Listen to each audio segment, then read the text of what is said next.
由幕後累積翻嚟嘅成就，令錢嘉樂徹底放低身上最後一絲包袱，仲激發起潛藏錢嘉樂心底多年嘅表演欲。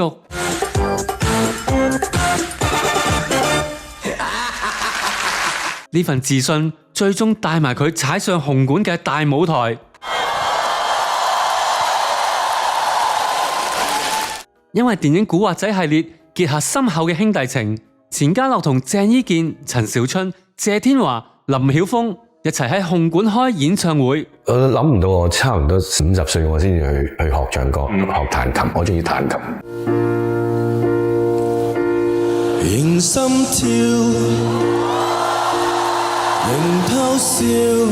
有機會喺萬幾人面前自彈自唱，錢嘉樂自己都講過呢一個壯舉，某程度上係對自己人生一個終極交代。歲月友情演唱會，我哋喺國內同埋去咗美國雲頂21個地方，人生仲想點啊？捱足半世人，今日終於響晒朵。呢一次鏡頭入邊嗰個人，終於堂堂正正就係錢嘉樂自己。錢嘉樂可唔可以揸住個咪喺紅館做一晚歌手得唔得先？